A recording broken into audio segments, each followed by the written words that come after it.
Hello, everybody, and welcome to episode 10 of RPGs Anonymous. I am Zachary, your DM.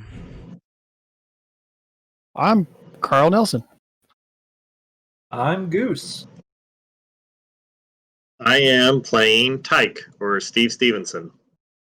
I am Dr. Zed and Barazel. So last week, the boys started making their escape from ISCorp. They went through the building a bit, did some stuff, and now they are currently in a smart car.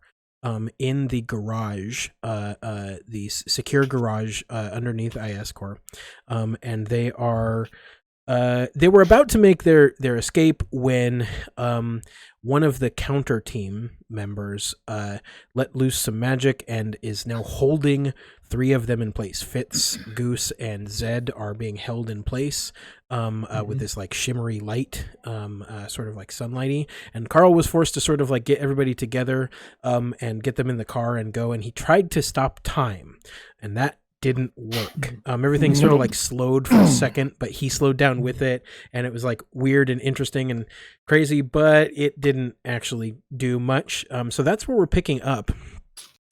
Is right in that moment when Carl tries to stop time and fails, and I think we can start off with the NPCs at the top. These two people next to the member that's holding. There's this big bulky dude in like this ISCorp like SWAT gear, who's holding his hands up with this glowing light, holding you guys in place. And then these two other people start running towards you guys from behind him and are leaping toward the center of the garage, trying to chase you. They are closing to just outside the short range band with their turn this turn, and then we'll go to the NPCs. I'm gonna make Carl take this. You're gonna make Carl take the NPC slot? Or the PC slot, yeah, because okay. I was gonna say that's weird. I just did the NPC slot. Yeah, a little stunned that nothing happened. I expected sparks or light or some shimmery stuff and fun. I think things definitely did slow down a bit, and like you probably see some of that like that blue wispy light stuff around you in like what looks like air currents. But I think as you start slowing down things around you, you also get slower, and then it just like all snaps back really quickly because you aren't able to control. So I don't think it's like nothing happened. I think it's like it failed. Well, I'm gonna toss Tyke in the car since I can't do what I need to do with him on my shoulder. So he's the first one to make it. Okay. And I think Goose and Zed are like grabbing door handles. Excuse me. Zed was grabbing the driver's side door handle to get in to drive, and I think Goose was grabbing one of the other ones, and so they're like frozen in place in those positions on the right outside the car. So you get Tyke into like the back area of the car. What else do you want to do? And since I've done it before. Oh, I can't. Never mind. Do you not have this actually, I'm going to have to. I don't really have any options at this point. They're just out of the threat range for me. I'm going to do what I've done before with the goalposts. I'm not going to pick up a goalpost, but I'm going to use the crook as a tripping weapon and extend it in range and reach out and trip the two oncoming and the guy that's doing the magic-y bits. Okay. Since you've done it before, this is not a difficult thing. I think we'll call it average. You've done it before, so no black dice. They're ISCorp, so you'll upgrade it once, and because you're trying to affect 3 people instead of just 1, I'll have you upgrade it 2 more times. So it will be 2 red and a purple against your primal.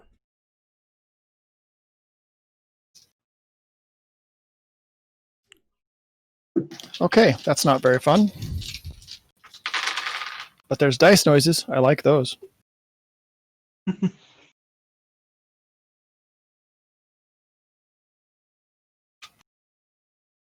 Gotta turn on my dice app. Yeah, I was just arranging Get it ready. in front of me. Yeah, I thought it was... That's really cool. I'm not really happy with all of that, but it's 2 successes and 3 threats. Okay, since it succeeded, All right. we'll figure we don't need to like re-roll it. But is it normally 1 purple per target, or is it an upgrade per target? It's 1 additional purple per target. Okay, cool. All right, we'll do that here on out. That makes sense. Okay. But you succeeded with 2 successes. How many threats? 3 threats. 3 threats. Okay, cool. So yeah, I think you do this exact thing. You trip everyone up.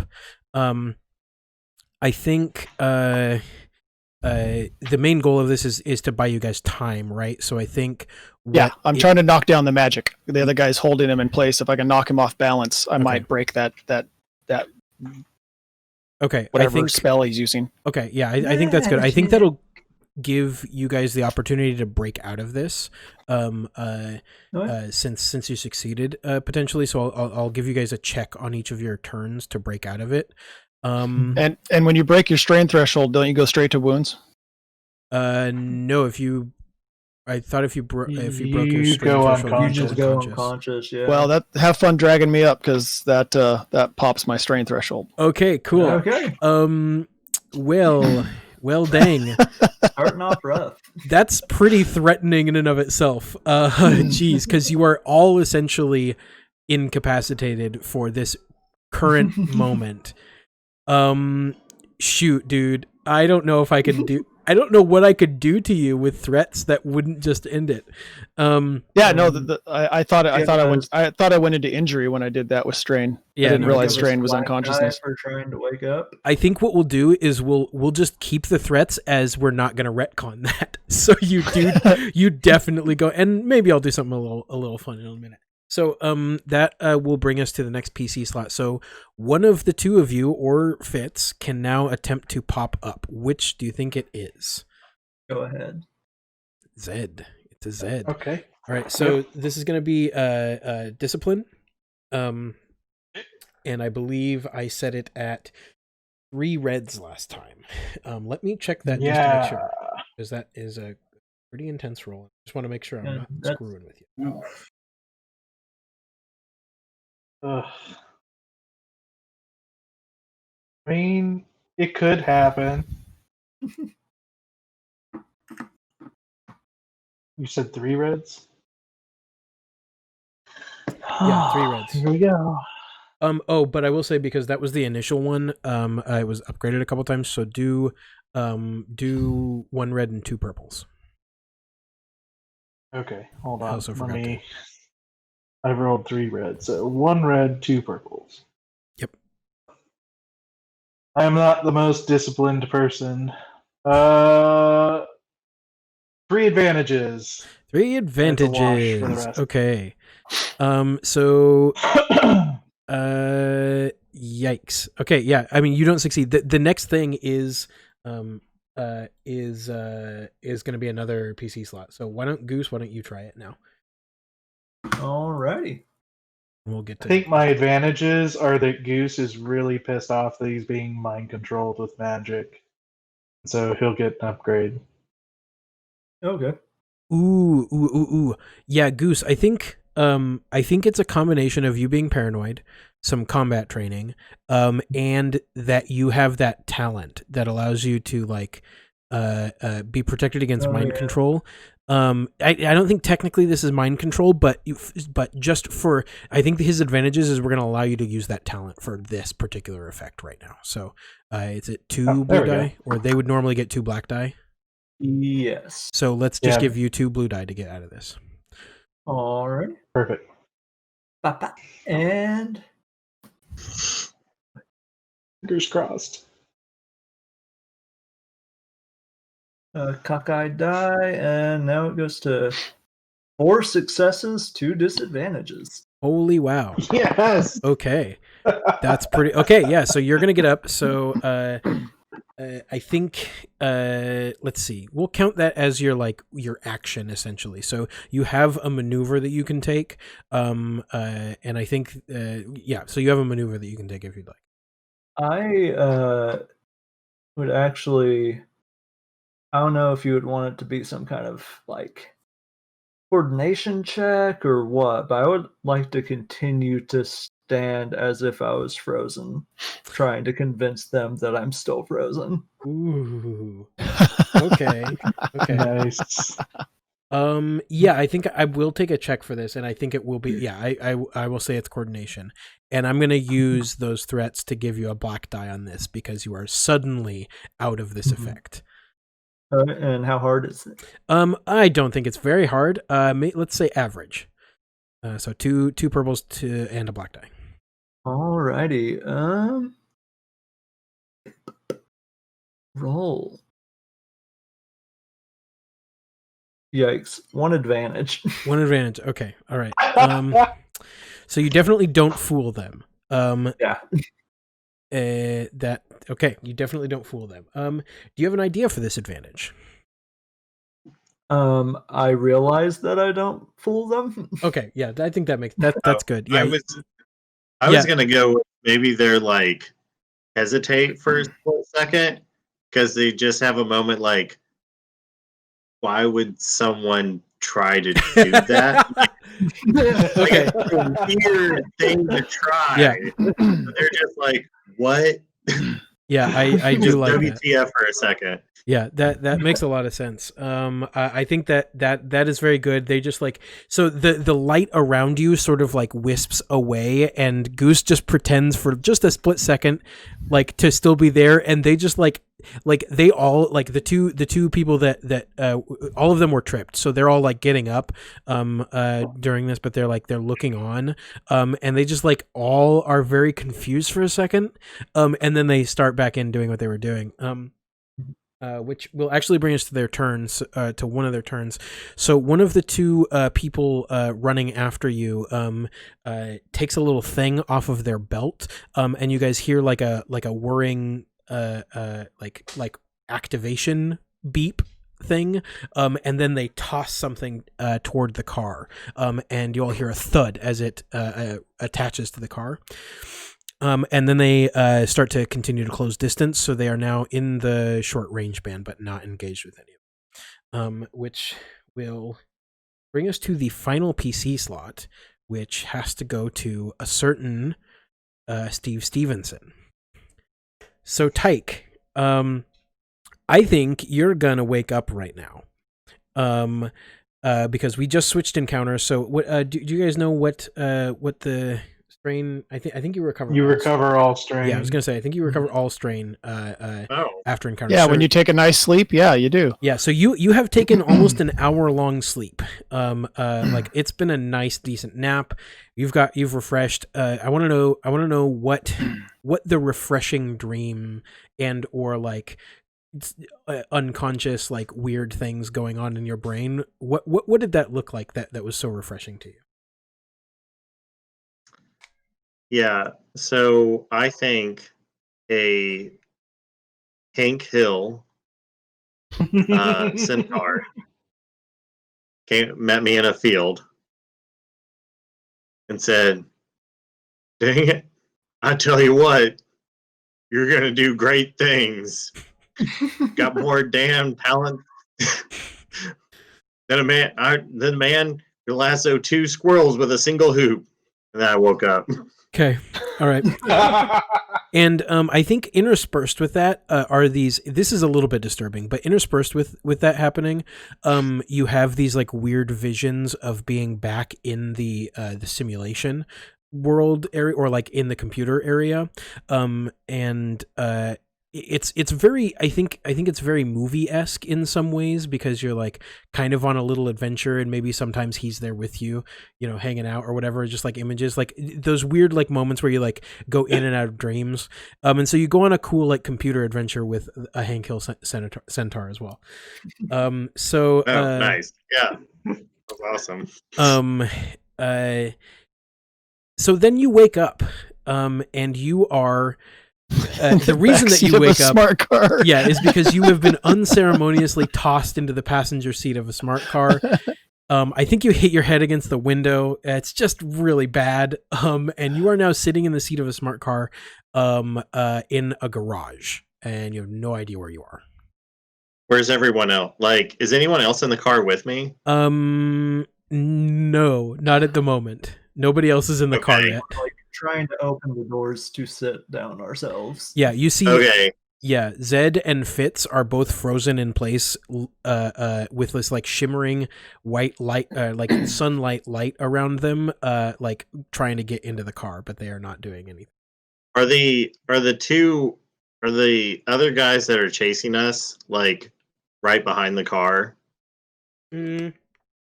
It's short range band, so it's like I don't know 20, 30 feet or so, because they're just on the edges of that, in the short range band. So Okay. not quite right behind. I want to try. What? Not quite right behind, but they're basically right there. Okay. I want to try to telepathically connect to the car. What? I didn't know this is what Tyke was going to be doing. I didn't know that he was going to be a psychic hacker, but I think that's where we're ending up. Okay. Yeah. Okay. This is crazy as hell.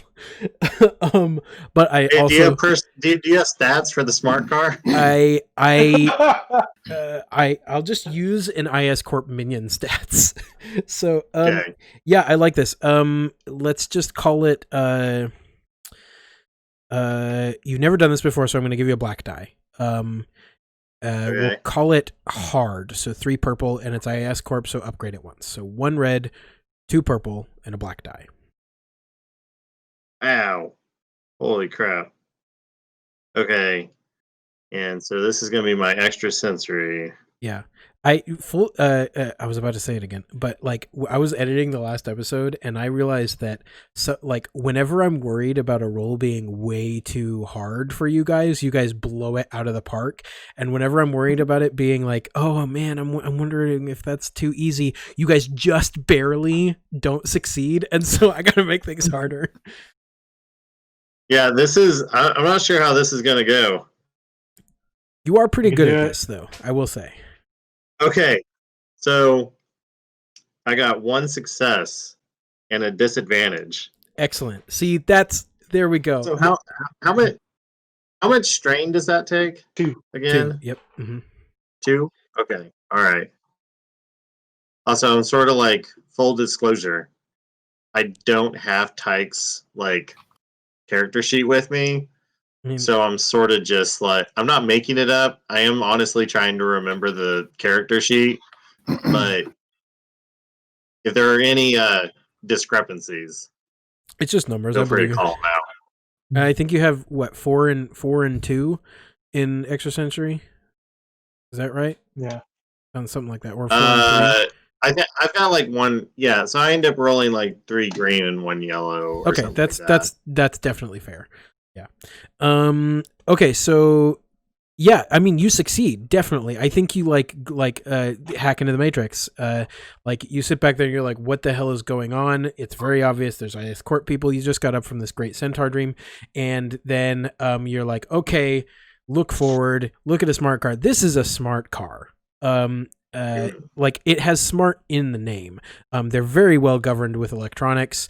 And this is an ISCorp like modified smart car, which means it also like it has a little bit of defense against this type of thing, but also it is designed to be connected to a network at all times. So you're just like, I got this, and you are in. So I want to know whether this is like you all of a sudden can like feel the car and you can like move it, or if it's like more computery, or if you're like in like physically inside the car, like, or not physically, like mentally inside the car, like you were with the computer. Yeah, I think or something totally different. Sorry. It also could be like no. I guess I'm just trying to like I'm just thinking about like consistency, but then also like I don't know if Tyke like fully goes out of body ever, because he wouldn't if he were just connecting to a normal mind. Yeah, I'm gonna say it's sort of in between. It's like he doesn't feel the car, but he's like aware of whatever immediate like computer processing like it is doing at the moment. Okay, I think I do, because it's kind of like in between. Yeah, he doesn't have like a GUI interface. Yeah, but with the computer thing, we pulled on we pulled on what Tron and Reboot. So why don't we do like another like pop culture thing where you're like you are suddenly like in like a big robot like suit thing, and you're like controlling like the bits or whatever, like that kind of thing. Like you have this like weird interface that nobody else can see or whatever, that suddenly you're like able to just control this thing by like moving your arms and whatnot. Does that sound cool or is that dumb? Okay, no, I get it. Yeah. Okay. I think I can even go with Tyke looking like he's insane. Mm-hmm. Like to him, these actually are like he's sort of like hallucin or like augmented reality. Yeah. Like, from his perspective, it's like a Tony Stark, like you're playing with like all these cool holograms, but from everybody else's perspective, it's just like him doing all this weird stuff and the car's moving. Yeah. I love that so much. It's really good. Okay, so yeah, you have taken control of the car. So I think it starts up, and you like play around, like get it in gear and everything. What do? You have a maneuver. Yeah, that's why I was asking about where they're located, because I Mhm. sort of just want to like back the car like into them. Yeah, I think you could because they're like opening the doors. If you like do a verp, you could maybe smash one of them into one of the seats. But you will have to obviously pick, and I'm probably going to make you make a roll. Okay. Or actually, you know what? I like this better. Actually, I'm going to use I think you try this. I think this is part of the extra sensory roll. So I think the first thing you do as you're getting control of this car is you try this and you smash into one of them. And I think because you got a threat, I think it like moves them and doesn't get them in the car. So now you're slightly farther away from one of them. The other one you just ran into, and yeah, go ahead. No. I wasn't. Not the player characters. I wanted to like back and try to like run into over, the basically. into the dudes. Oh, okay. I didn't think. Well, they're not dudes. Yeah. Okay. Okay. Because I don't think I'm actually that aware of what's going on. Yeah. I just think I'm like, they seem like a threat. Yeah, ISCorp people. Let's run them over. Okay, that makes sense. Makes sense. So we'll go with the same like idea using that roll, but I think what happens is you roll back. You start rolling back, and you're just rolling back really slowly, like you're in the wrong gear or something like that, and so you're like, so it's just like going like rolling back really really slow or whatever, and like all you've done, amazing. Yeah, all you've done is get yourself closer to them and farther away from your friends, then we will move to NPC slot. So the other person, say what? I said, don't hit Carl as you're backing up the car. Yeah. So the person who I think at this point I would just be a nudge. Yeah, just be like a poke, because you're going so slow. You could hit Carl, it'd be great, and then you could claim it on insurance or whatever. Yeah. We don't endorse insurance fraud.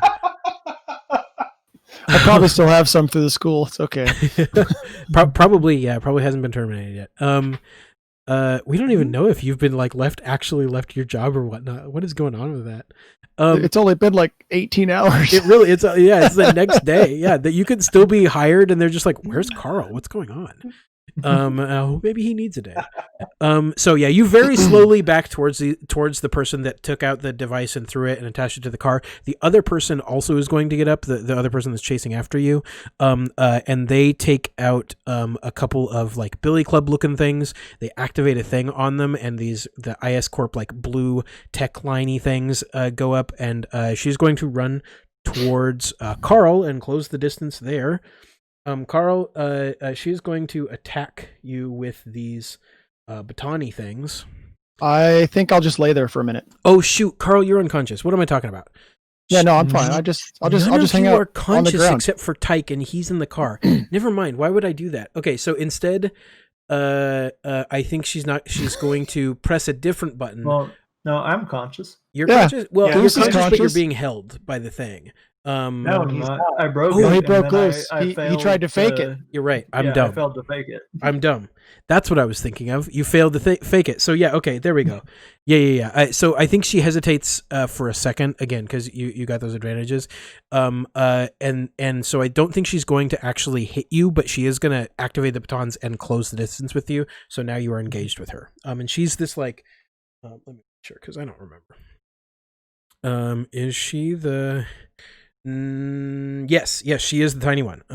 So she's like very very short. Like a very very short person. And she pulls out these baton clubs, and I think I have to ask, has Goose ever watched local sports or any like has he been in like watched any sort of sports thing at all? Yeah, I'll say he probably regularly watches the college football team of the school he went to. Oh, okay, which that's is cool. unnamed. That's cool. Okay, that's good to know. Okay. What is you have 1 melee range defense, correct? Yeah. Okay. All right. She's gonna swing these cool billy club thingies at you and try and essentially tase you. That's a wash. That's a good stuff. Okay, so she's gonna get 2 successes and an advantage. So you're going to take 5, 2 successes, 6 points of strain damage as she just like I think she just whacks you with one of these things, and there's a zap, and they are zappy, stunny batons, and so you like feel a little bit numb in your elbow, and she like you also see that now that you're up close, there's this like holographic HUD over her face. As well, like with like a readout and all this stuff. And she says something. She says, "Stand down," and that will bring us to top of the order, which is the other dude. So he is going to. Not good. Let's see. What do I want to do to you guys? Actually, I think he's going to focus up on Zed. So I think he's going to give you a black die to escaping this this effect this next turn. So it'll be harder for you to get out, essentially. And he says something to the effect, "I got the big one. He's not coming out. You guys take care of the other 2."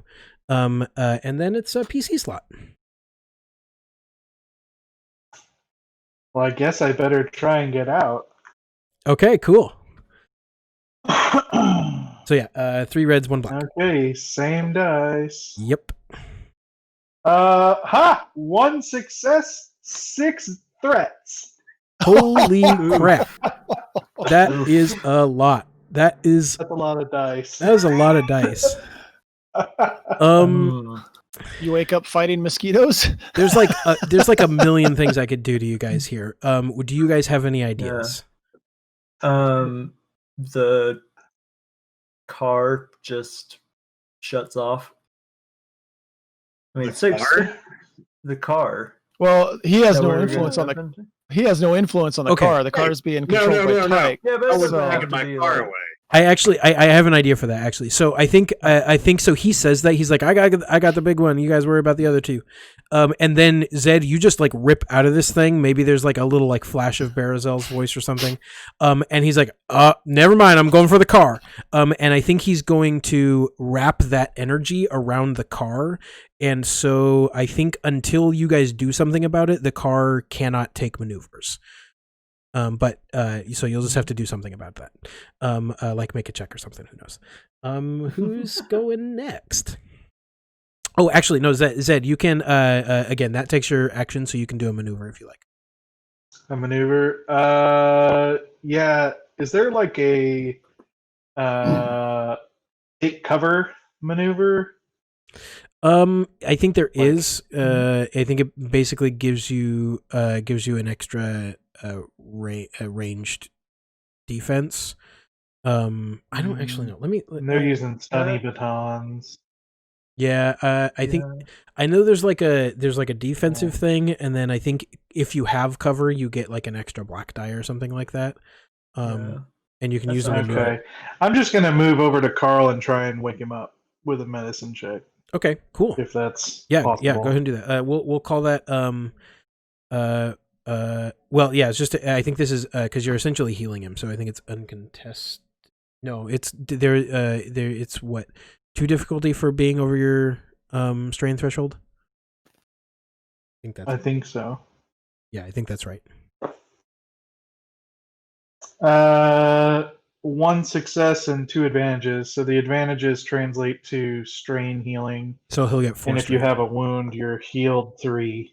Okay. All right. Because cool. I have the surgeon talent twice. So how many strain? 4. 4. Yeah. And 3 wounds if you took any damage. Took no damage. Just decided to take a nap. Okay, so let's do. Well, actually, which one of you wants to go next? Because it Just makes stick sense. him with an EpiPen. Yeah, it would make sense for Carl to go. But if you like take a second to react to being awake again, then I would imagine Carl goes last. Huh? No, I think you should go right now. yeah, I mean, stuck with adrenaline. Like you could definitely go now. Oh, I'm awake. How far away is the closest person to me? Actually, how far away is the person that's actually doing the most magic at this point in time? You are medium. I'm going to take that. I'm going to take that advantage as knowing who's doing the magic. Oh yeah, I mean that's obvious for sure. Medium. The guy that's doing the magic. That's Quinn. That's the guy you guys saw outside the bar ages and ages ago. He is in the medium range band, so 3 maneuvers away essentially. Holy cow! The 2 closest ones are within short range of you, so a maneuver away. So it would take me a long time to get to Quinn. Yes. Yeah. You can do 2 maneuvers in a turn, so you can get more than halfway there this turn, but you take 2 strain if you do that. I'm not going to do that. Strain, actually. I am taking the maneuver that is closest to me, which is going to be whoever's. I guess one of the persons is using the baton to hold the car in place. Like 3 foot 10 inches lady with stun batons. Yeah, I'm going to quarterback center spike that person. I'm going to use my coach skills and come out of a 4-point stance and just pick her up and throw her. Throw her, but it's basically a lineman tackle. Okay, so brawl, I would assume this would be. Sure. Yeah.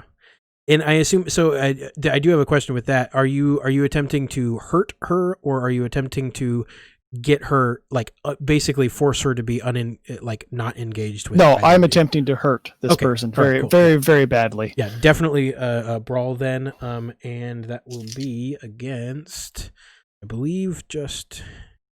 Oh yeah. 2 difficulty with 1 black die. Yep. So 2 purple, 1 black? Yep. Mm-hmm.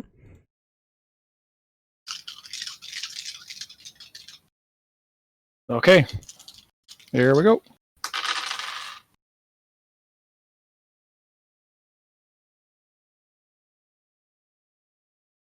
Dumb. Do. 1 success. Yes. And 1 advantage. Okay. So I think I believe the damage is your brawn plus the successes. Correct me if I'm wrong. Brawn plus success is 4. Okay. All right. 4 damage. Okay, yeah, you football tackle her right to the ground.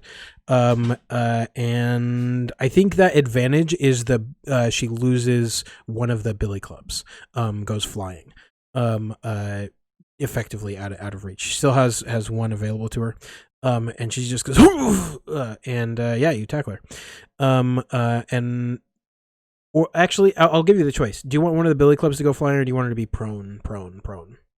No, prone. Okay, this person's going down. Okay, cool. Prone. So you get her down, and you also are not down. So you are able to recover from it really easily. She's now not engaged with Goose, and is on the ground, and that will bring us to another PC slot. Alrighty. I think Goose rubs his elbow for a second where he got hit, and just right on the funny bone. And then a quick draw and unloads a clip into the dude stunning the car. Okay. All right. Yeah. You're in short, so I believe that's average. And then you'll have 1. He'll upgrade that once, and add a black die. I think that's right. Alrighty. Black. So red, purple, black. Each, I think. And then yes, I am gonna use what is it? Not a bonus action. What's it called in this game? Incidental? Yeah, I Or- think it's an incidental, something to that or- effect. Maybe, I don't know. Whatever the equivalent of a bonus action to aim. So that adds a blue die. Very cool. Take a moment and go, guess what? That's Yeah. that particular one. Aiming is a maneuver. Maneuver? Yeah. All right, yeah. So that's like Do that as a essentially maneuver. your like movement stuff. And taking aim right down the scope.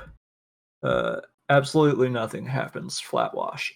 Flat wash. Okay. Oh, no. Just a lot of shots. Oh my gosh. So yeah, just pew pew pew pew pew pew pew. And I think I think probably what this looks like is you see like a little barrier, like all of these laser blasts like fly and collide with this like barrier of light that you did not notice before, and it like gets dispersed, very Star Wars shield generator-esque. And I think the very last one like punctures it, and you see like a flash as it like the bubble like flashes all bright white and then disappears, and you have missed. Okay. Well, that's very kind. But now you know why, at least. And he that will be in next NPC's turn. So we did the baton lady. We did his turn at the top. So the other lady is going to probably try and do the same type of maneuver, Carl, that you just did to her companion. So gonna do melee with the black Yeah, die. except I'm probably a little more ready for it than she is. Very she possibly. was. Doop. Okay, I don't have enough dice for this, of course. Oh wait, do I? No, I don't. Of course not. Never have enough dice. Okay. I need to use the app, probably. Oh, that doesn't look good. Right now we're at 2 advantages. Okay, cool. All right. So, Carl, yeah, I think you think that you're ready for this. So you like turn and you're like getting ready, and then you feel the actual force that she brings upon you, and it is not like this is let me describe her real quick. This is a person. She has cropped, curled brown hair, brown eyes, this like rugged brown skin. She is. Oh, that's the wrong person. Son of a bad word. I'm so mad. Did I do that wrong? No way. Yep, that was the wrong person. Not the dwarf. So okay, well she does still. Okay, she has cropped, straight blonde hair and brown eyes, rough, sunburned pink skin. So she's 5'6", tall, has actually kind of a little bit of a round build, but she has this like horrible scowl on her face at the moment, but right as she is about to tackle you, it turns into this like adorable like pixie grin, and she just slams into you and you go flying. You're going to take 1, 2, 3, 4, 5 points of wounds, and you are also thrown prone. And you like slide back because that was not what you were expecting. I was gonna say, so there's no combating that with being prepared. I mean, not really. I mean, like, so you use the like we use melee range defense from the thing, and there's like the standard melee AC basically, and then it's also combated by your soak, which is so you take less damage than. Which I took a lot of soak. Yeah, exactly. I took one wound. Yeah, exactly. So like, you're fine. Ow. You're fine. Oh yeah, I know. I just and that will bring us to the final PC slot, which is now Tyke again. Yeah, so the car is being held, right? Yeah, it's being held.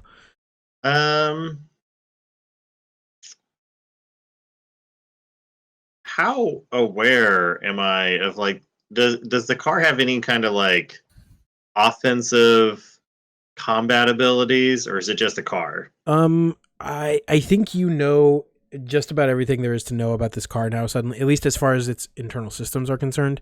It doesn't have much. It is a smart car that has been lightly modified by ISCorp to have like certain things. It is the car of I hesitate to say a boring person, but at the same time, you like somebody like Tyke might say that it is the car of a boring person. Okay. So not somebody that's in action necessarily quite a bit. A working person. Working person's car. So there's more like there's a really great router or modem rather, like satellite modem in there for calls and internet. There's like a bunch of like cool like other like technological stuff. There's definitely like an advanced GPS that is constantly sending tracking data to ISCorp. Stuff like that. No fun like armor plating or bullets or anything like that. Okay. I think I'm aware of who's trying to hold it. So I was thinking about this. I think since it's a smart car, it can see 360 around it. Sure. And because I'm like tapped into it, it's got a rear view see cam all around. and yeah. So I think you have a rear view as well. So I think I can see the person holding me. I'm gonna try to hit them with a side bolt. Okay. I don't know how that works as far like I don't think we've ever actually rolled an attack roll for me like the proper way. Yeah, I think we did it once in the first projection. Yeah, it should be projection, and I think it's against against a specific either it's against a specific difficulty or it goes off of range. It does. Yeah. It has to. I think it has to be a specific difficulty because it doesn't give like a contesting skill. So, like for magic, I don't know about Psi because I don't have that one open. But for magic, when you make an attack at short range against one target, the check is easy. Okay. And then you can upgrade it to like change, like make it a blast so it explodes, or multiple targets, things like that. If nothing else, we will do essentially what it would be if you were shooting them, which would be 3 difficulty. It doesn't. I think it just works like magic. Yeah, I think it does because it doesn't say here, so it's gonna work like magic. So, does it increase to 2 difficulty at medium range? Yes. So if you're doing extra range, it increases by 1 purple for each range band. Okay, so it'll start at 2 for the range, and because he is currently a nemesis, you will upgrade it twice. So it will be 2 reds. No. And yes, I'm debating. Yeah, I think I am gonna do this because you are currently also focusing on being a car. I think I'm gonna give you a black die also. Okay, that's fair.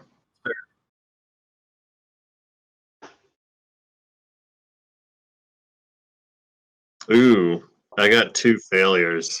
Ooh, okay. So I think it's mostly that you are focusing on being a car. So I think you shoot some psi force towards him, and I think just with the distance and with your focus being elsewhere, it sort of like falls short, like it disperses too quickly and doesn't like actually hit him. Would you like to try and use a maneuver or anything? I think I'll go to try to move. Like, I'm gonna try to just gun it on the car. Okay. Like, to try to, I don't know. Maybe he's not strong enough to actually hold the car. Yeah. You start gunning it. Its wheels are gonna skid quite a bit. Why don't you what's your let's see, you'd be using extrasensory to control the car. What's your total for extrasensory? We have like 1 rank in it.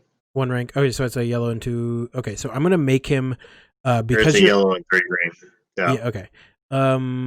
Because you're like actively fighting him, I'm gonna make him have to like actually make a check against that. So that will be on his turn. Next we're going to come to Baton Lady. She. Which one? No, there's only one Baton Lady. The other lady just barreled into you. Okay. So Baton Lady grabs her batons, and she like she turns toward the rest of you, and I think she's gonna go over to Carl and try and probably try and restrain you. So Baton Lady is the one I took down, right? Yeah, the Baton Lady is the one you took down.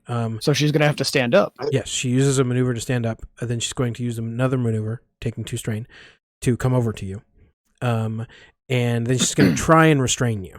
And that's going to give her a black dice. Good. Wait, why would that give her a black dice? To get out of prone.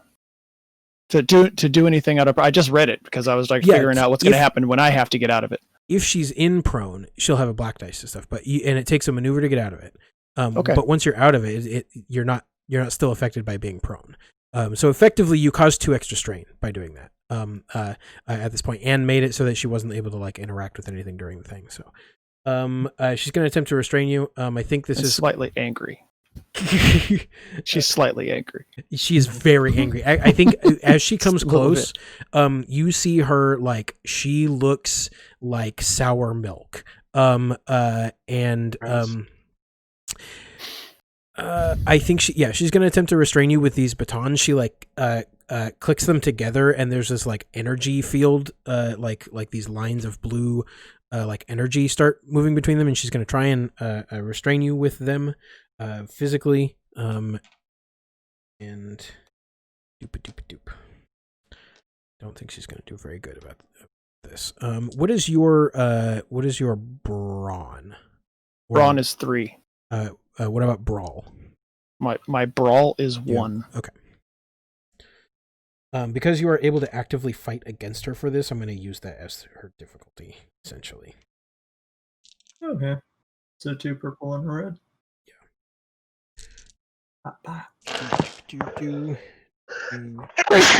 Okay. I don't think that's going to succeed. Bless you, kind sir. Okay, so that does not succeed, but she does get math. 1 advantage. So what do you guys think? What I think she'll probably be ready not to go prone this time. Okay,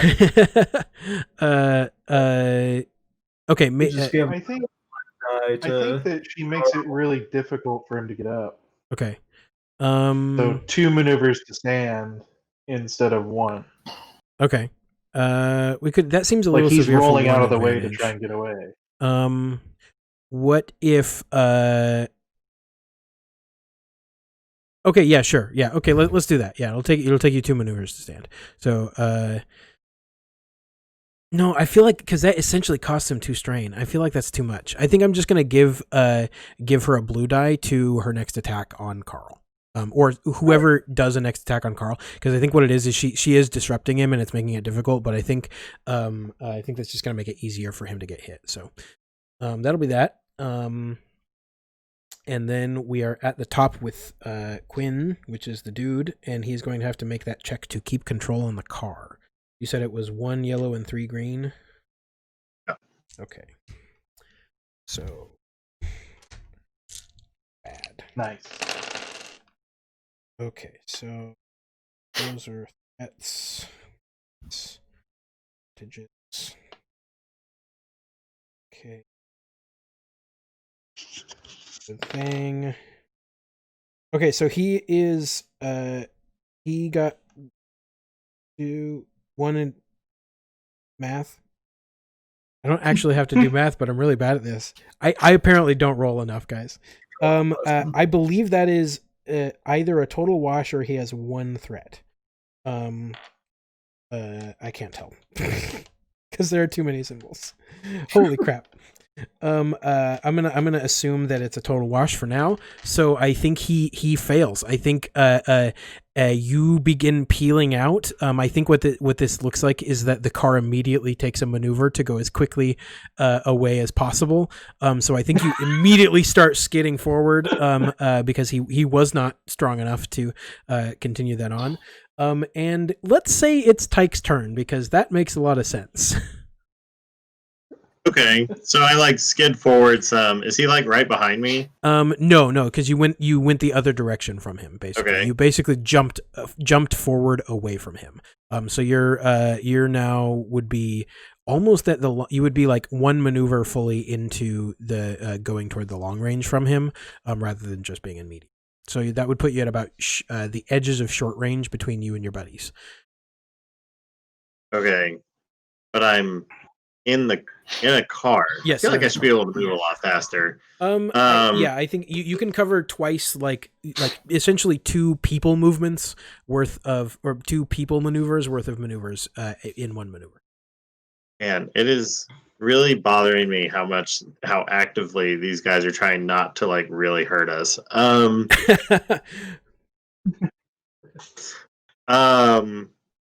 Yeah. They're called counter, not destroy. Quick, somebody make an acronym for destroy. Anyone? It's a lot of letters. So is counter. Do everything. I don't know. No. I'll do it later. So where's Zed? Basically, is there anyone who's in the party that's not like right next to somebody? Let's see. Carl and Carl moved away from there's Zed, Fitz. so Zed's by himself. There would be Fitz who would just now be popping out of the restraining. So he's like out over like off on his own with his laptop open on his briefcase. So there's him. Okay, Goose. I think I'm gonna use the lurch forward to kind of like bank however I need to like go towards Fitz and then like just Okay. Yeah, I pop think he a door was already open, farther away like, from everybody. next to So him. yeah, I think that makes sense. So that can definitely be part of the thing. Yeah. So you are able to get to where Fitz is, for sure, with that like jump forward and you like turn a bit. And now you're like it's like at this weird angle from where the exit to the garage is. But you are next to him. I'm gonna have the car pop open, like the passenger side door or whatever. Okay. Like in the front, like right next to him.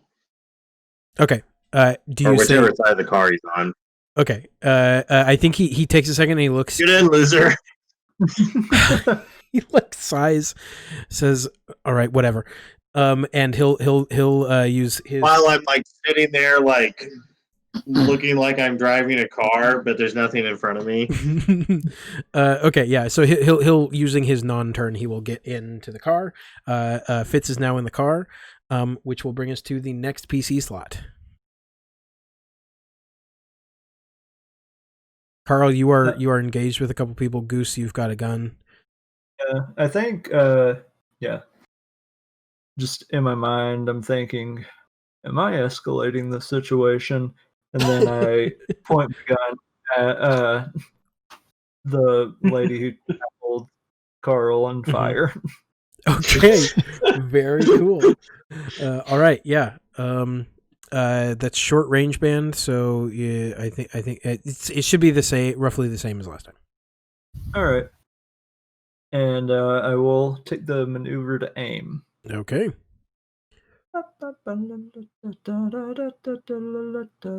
3 successes. 3. Holy crap. Okay. All right. No advantage though. No crits.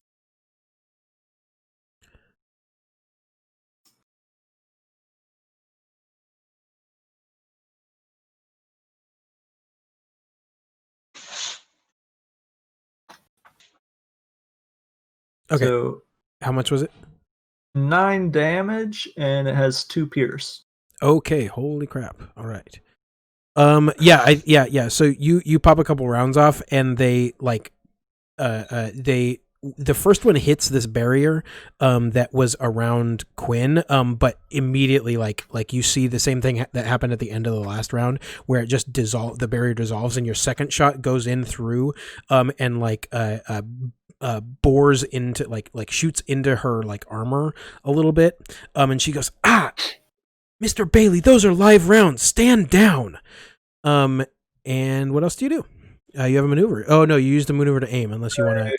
I will take 2 strain to, I don't know, try to dive behind a concrete pillar. Get some cover. Yeah, that works. Yeah, that works. All right, cool. Yeah, so you dive behind a concrete pillar, which will bring us to the third PC slot.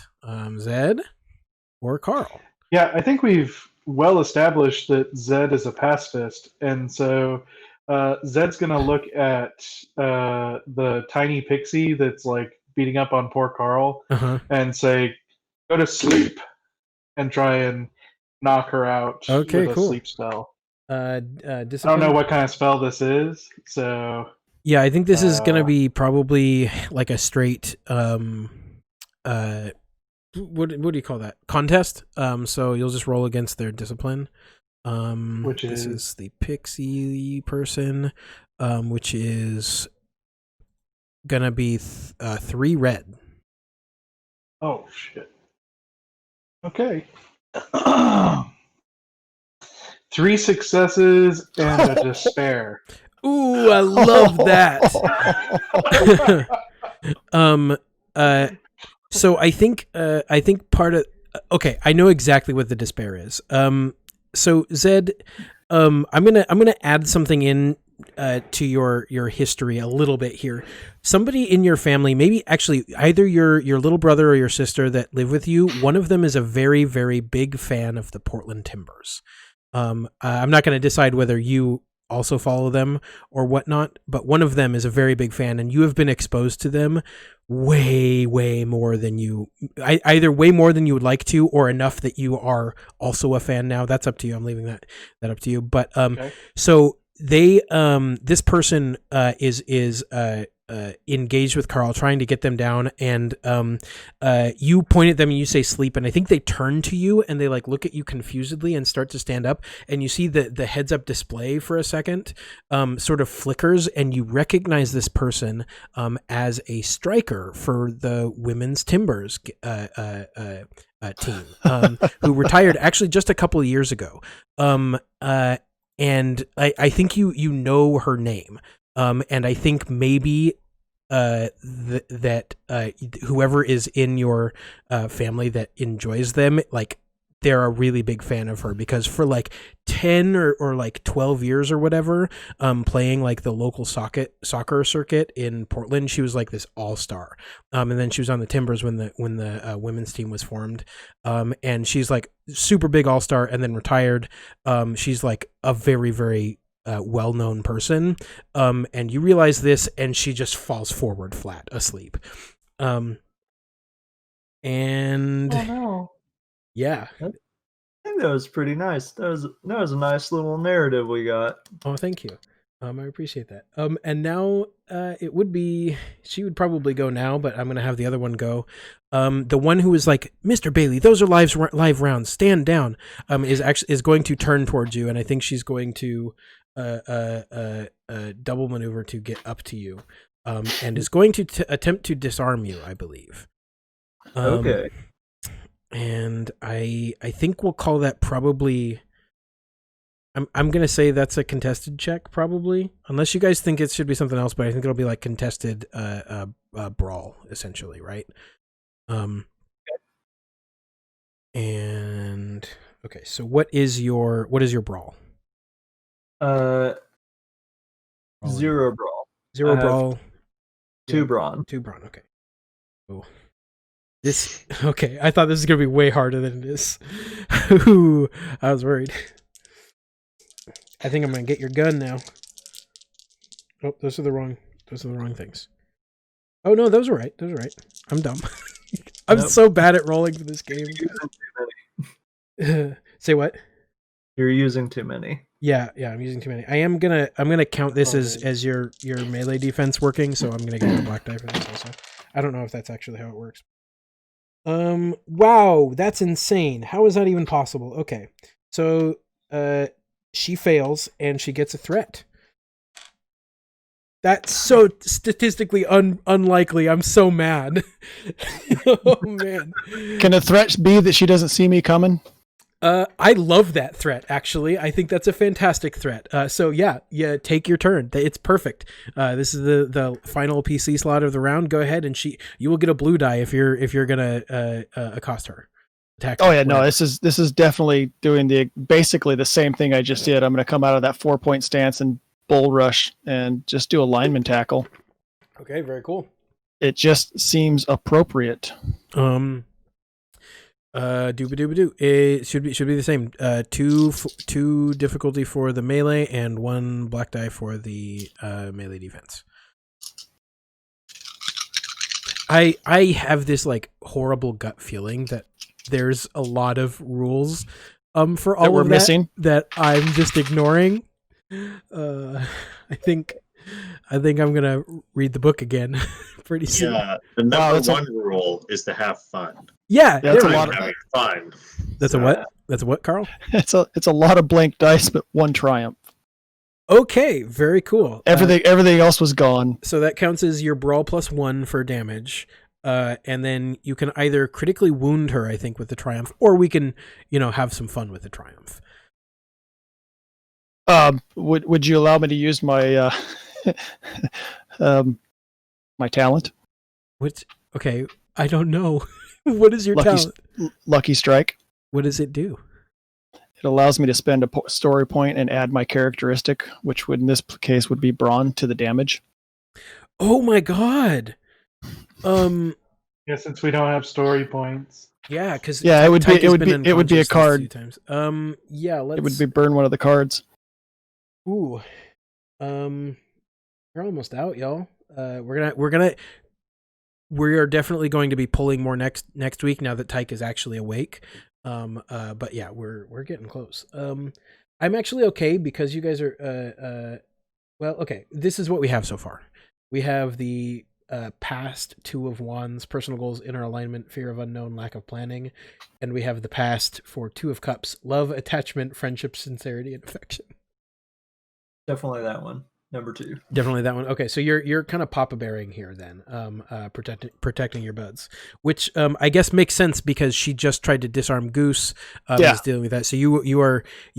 This is. I will just say this is now forming a codified attachment from Carl to Goose. Carl is attached to Goose. Damn it. So we know this because it's right there. It's right there. That's my third screen. If you guys don't. Yeah, the card said so. So Carl cares about Goose. So if you try and pass it off as he doesn't give a shit, I'm going to point back to this moment as recorded. Okay, yeah, so do it. It's just definitely one of those like hardcore bro relationships where they would take a bullet for each other, but it's never more than a like, yeah. hey, bud. You guys have just shared enough beers that you would take a bullet for each other at this point. Okay, so this is just going to be her going into melee, trying to grab Goose's gun and take basically control of the situation from him, and it's going to be me linebacker and her in the back blindside and just launching her out of frame. Goodbye. Okay, so what is the damage total for that? So the damage is my brawn, which is a 3, plus the success, which would be a 4. I don't know what the triumph does for sure. You're activating your thing for that, so that's this. So brawn plus success plus activating your talent. Okay, so the triumph allows me to activate the talent? Yeah. Well, that's what you asked for. That's what I'm giving you. Okay, so that's gonna push it to a 7. Oh wait, actually no. Hold on. Is it you're using a story point for that actually? So yeah, I use the story point to activate the talent. So you would then either use so we can use the triumph for something triumphy. If you because the triumph counts as a success, so that's 4, 5, 6, 7. But the triumph does something else. Yeah, so I don't know what it does. You can do one of 2 things. You can critically injure her, or you can we can do like a triumphy thing with it. So that's up to you. How about launch her out of the parking garage? Well, I mean, it's kind of you guys are way too far away for that to be realistic. I mean, Also, Well, an I mean, you do have underground row. magic. A stairwell, just something to where she's gone. Let me pull up the critical injury thing and see if that gives like some insight. Is that okay? I've never looked at the critical injury table, so I know it's in here. I just never seen it. It's fun. Yeah. I know it's a percentile dice. It is. So while I'm pulling that up, why don't you roll that? Grab a percentile dice. Yeah. You don't have to like. I think death starts at like 120 or something. Yeah, something like that. Yeah. Yeah, you have to You're have. gonna be pretty hurt. Yeah, because you have to have adds onto the roll for you to even get close to death, which I like. So it's not like if you're just doing like the first critical injury, it's not really an option. But if you get hit with like 3 in a row, it's very possible. Forgot where this is in the book. Forgot where everything is in the book. I just read Page that. 114. 114. Thank you, Or sir. 115. Sorry. I'm just trusting you. Yeah, 115 is the actual chart. Okay. Cool. Hello. Why'd you roll? What you? I get? rolled a 33. A 33. Okay, so a 33 would be stunned. The target is staggered until the end of their next turn. So do you want to do something with that, or do you want to and activate that as the triumph, or do you want something not necessarily injury related for the triumph? My goal was to just remove this person from the combat. So stun would give us time to escape. Yeah, I was gonna say I think stunning them. Yeah, leaving her out of the room would be good too. Yeah, so I think that's what you do. Yeah, you knock her into a stairwell, and she it knocks the wind out of her. I don't think this is like somebody falling down the stairs ragdoll, maybe like getting very badly hurt. I think it's just like you like knock her into the stairwell. It like she rams into it, is like recovering, and like it knocks the wind out of her. When she gets to the bottom, she just kind of lays there and goes, oof. Which is the end of the round NPC slots. One of which is asleep. I guess we can call that encounter length for now. I mean that makes sense to me. So she's asleep. Maybe wake her up, or she takes damage or something. Yeah, that makes sense. Kind of like the D&D spell. So that will bring us to Quinn again. Who is down a barrier and is unable to hold the car now. So I think he's going to use his turn to attempt to get his buddies back up. So you see him. He holsters this big rifle that he has, well, actually, he would have been doing that early. So never mind. Forget I said that. He's got that big rifle on his back. So he points a hand toward where both the other two are, and this same like bright light starts to shine. And he's going to do a thing. I can find his sheet. I'm a dumb. There we go. That's right. I remember now. You would be smart. Okay, is that? That's some stuff. Okay, cool. Okay, so I think both of them. You see both of them bathed in this white light. And it's gonna. You see like the one around the very short one with batons who was just sleeped. The Portland Timber Star.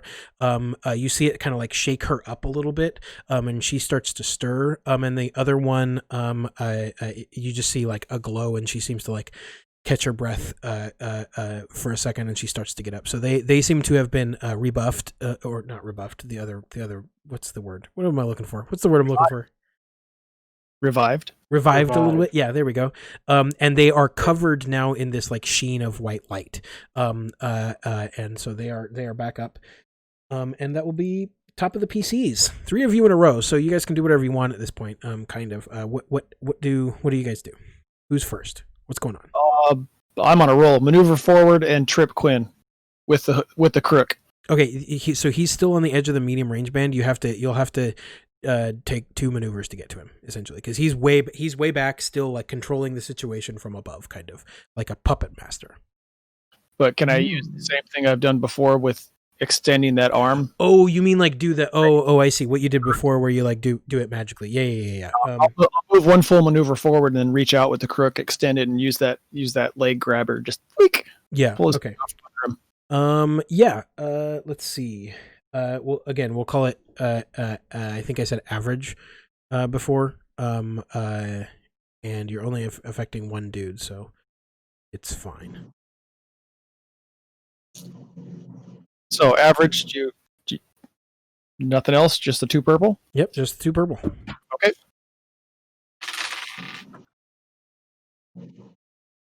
Oh, that's really good for me. I really like that. 3 successes, 2 threats. 3 successes, 2 threats. Okay, so you definitely trip him. I think what this means is that he's with the threats. All this is going to do is that it's not going to interrupt his spell casting.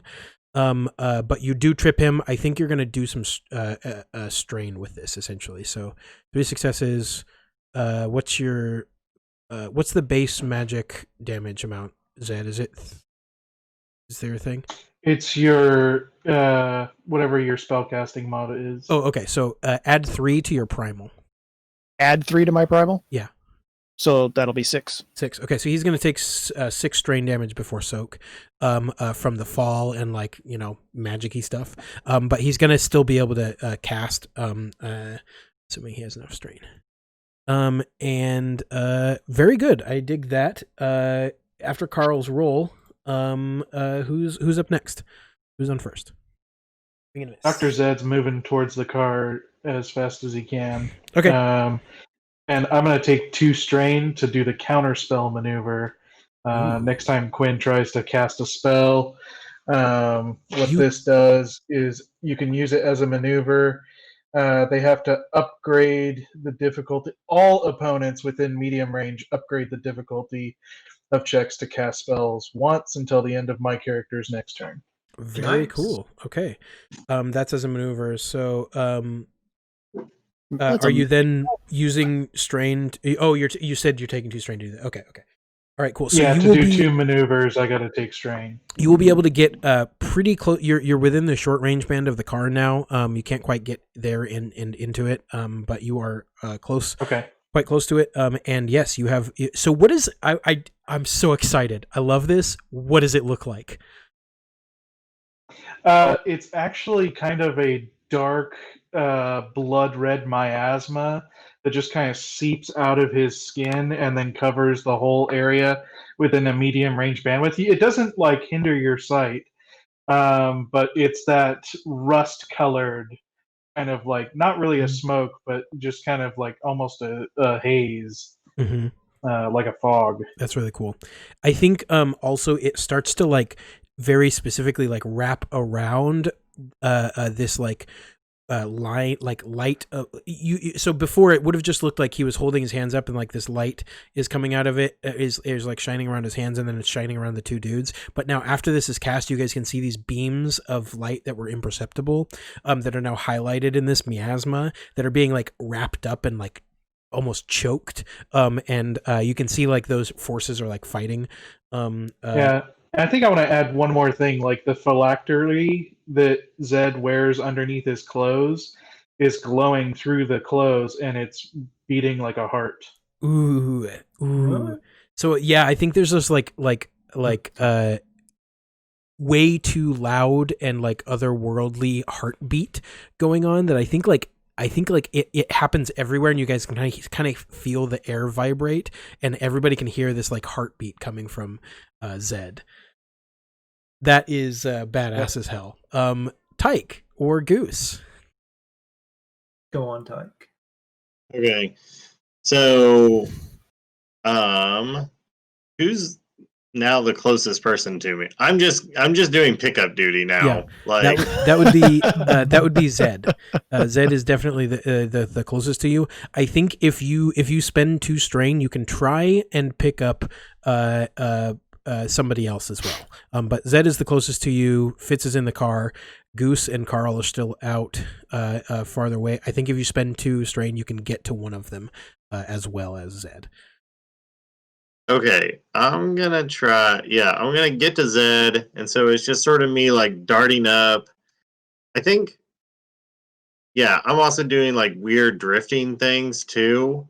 I'm not normally this good of a driver, but for some reason, since I can see like everything that's around me, it's more like I'm Yeah. playing a video game. Yeah. So like they sort of like skid up to Z and like a door pops open. Yeah, and you're gonna like slightly drift into him, so he like gently falls in. Yeah, So so he like falls in. Yeah, it's like I'm catching him. yeah, And then, like the door shuts and like Yeah. Are you gonna try and grab somebody else as well? yeah, Thank I'm gonna spin the 2 strain and go for Goose. Okay, so I'm going to ambiguate both of these into one check. So obviously it's going to be extrasensory because you're controlling this with your mind. If you were actually driving this, it would probably look way worse because nobody is as good of a driver as they think they are or they are in video games. So yeah, go ahead and roll an extrasensory against, let's call it... what did I have you do to control this? I think it was 3. Let's do the same thing. So 1 red, 2 purples. But now you've done it before, so there's no black die. Don't run me over. Yeah. Okay, 1 success and 2 advantages. Hey, there we go. Perfect. That black die made all the difference. Okay, yeah. So I think half of one of these advantages is that this looks badass as hell. So I think you do a cool drift thing, like just barely. It's like sweeping them off of their feet. Like you sweep Zed in, and that gives enough time between you getting Zed and getting Goose for Zed to get out of the way, and you do the same thing with Goose. So which one of you?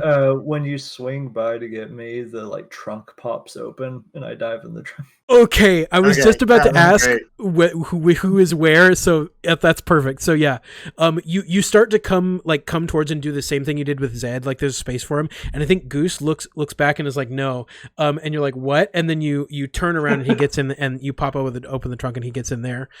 So now there's one more spot for Carl.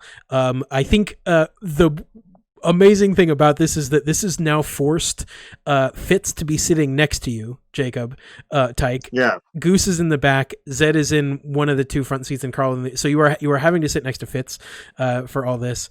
And then what do the advantages look like? What do we think?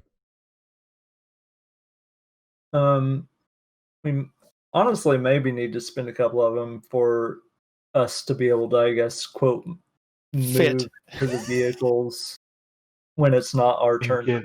That's true. Yeah. I think there's a way to, if you spend 2 advantages, you can actually give somebody an immediate maneuver. So you could do that for Carl and get how about a nice advantage of that being a soft top and Barazil just fits through it because he's 8 feet tall and it's a smart car.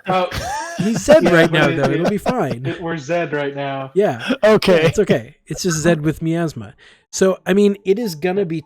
yeah. I think I like the idea of you guys using these 2 advantages to allow essentially one of you, probably not the car because you just did 2 with the car, but one of you to take an immediate maneuver. I don't know if that's a talent that is a thing. It might be a talent, but I'm going to just let you guys do that right now.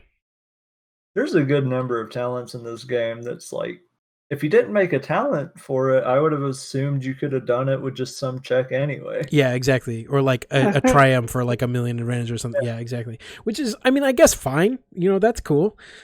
So yeah, who I would assume that it would be Carl taking this maneuver, right? Carl probably just runs away. Okay. Runs to the car. Runs to the car. So I think because it's not like a full everything, I think it is awkward you getting into the car. So I don't think you are 100% in. I think I want to know what it looks like, but I think you are not fully 100% in the car when it's just going to be the windows open. I'm just going to get halfway in and my feet are going to be hanging out as he drives out the parking lot. I love it. Okay, so Tyke, you had time to like turn around and get it, but you didn't have time to pop the door open with the cool like swervy thing, so he had to jump bodily into the window. Yeah, and when I jump in, I hit Fitz and just stop. Yes, we are at full clown car. I think he jumped into the driver's side window. Yeah. So where the driver would normally be is just him. Yes, just face down on the thing, trying to right himself. So we're full clown car.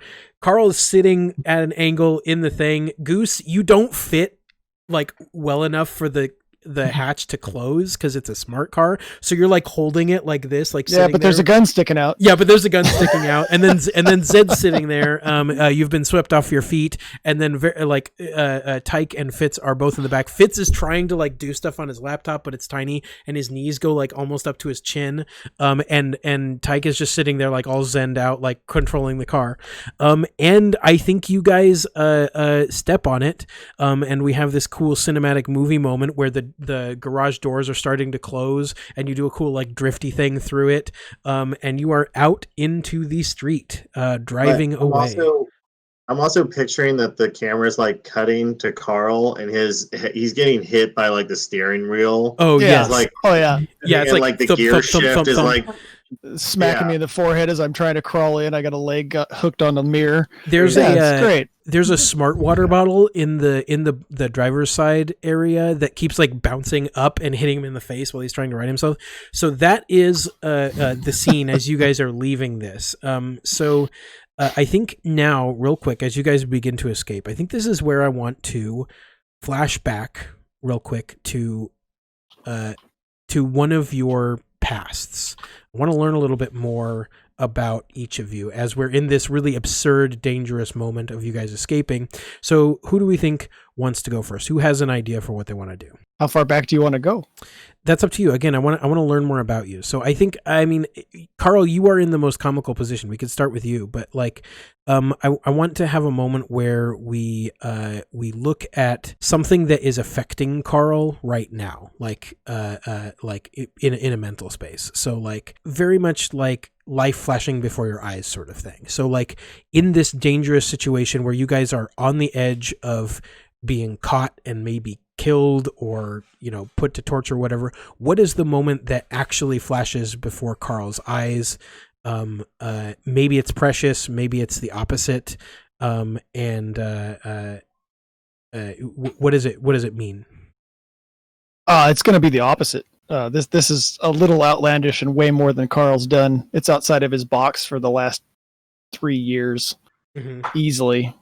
The flashback is going to be Carl sitting on just a average fabric couch in a small apartment, watching TV. Obviously, it's going to be C.O.U.N.T.E.R playing there, and you can tell all the doors are locked, the shades are blinds and pulled. Everything's nice and dark. It's quiet, and he's knitting.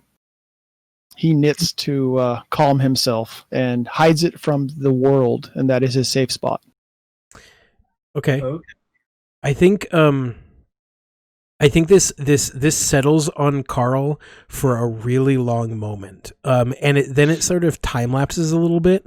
Let's say getting hit by a steering wheel. Yeah, yeah, and like it like cuts back and forth between you struggling like in the bottom of this thing trying to right yourself, and then it'll cut back to the same scene in your knitting, but it's a different time of day. And then it'll cut back to you like struggling trying to get righted. You guys are zooming over the highway, and then it cuts back and just catch a pile of pot holders that he's knitted and he's set for donation. Yeah, it's like 6 months later, it's winter, and it's always the same scene of him sitting on this couch. Maybe there's a new stain every once in a while. It's the same show, but maybe a different whatever episode or whatever. But it's always Carl sitting on this couch. And then as you begin to right yourself, you guys like screech around the corner of one of the Portland City blocks and start going up onto an on-ramp to one of the freeways. And we settle back on. We cut back over to Carl, and it's the same scene. And I want to know what thing have you knitted that is right next to you that you have a pile of that you're getting ready to get rid of?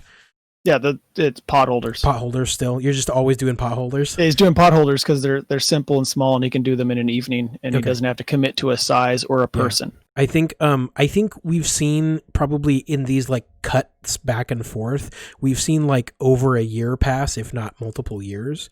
And it's always the same, just a couple of seconds of him very quietly knitting, watching this show. But this time there's a knock at the door. I want to know who this is. Who's coming? It can be literally anybody. It also doesn't have to be Carl that answers this. It's going to have to be Goose knocking on the door. Okay. We've canoned that. That's true. That's true. You did canon that. Okay, so maybe this is like I don't know, a month after you and Goose met for the first time. So this is still probably a couple years ago. I don't know the exact timeline. But this is probably pretty close to when you guys met. So Goose, you're knocking on the door. Carl, how do you react to the knock? What's the first thing? I hide everything but one knitting needle that falls on the floor between the coffee table and the sofa. Everything else disappears quite readily fast. Yeah, so yeah, you see this little panic, and you grab a whole bunch of stuff, stuff it in a bag. Lots of panic. Yeah, you have this like special place for it under the couch or whatever. And I think the camera follows you as you like get up to answer the door, but it does the view where we can like see right next to the table on the floor is this knitting needle that you missed, and you go and answer the door, and there's Goose. I think I immediately just shove a radish with the dirt still on it into your hands. Like, I grew this for you.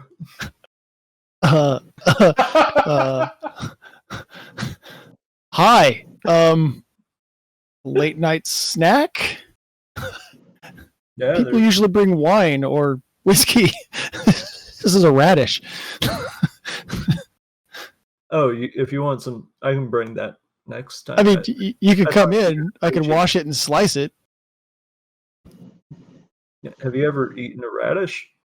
Well, yeah.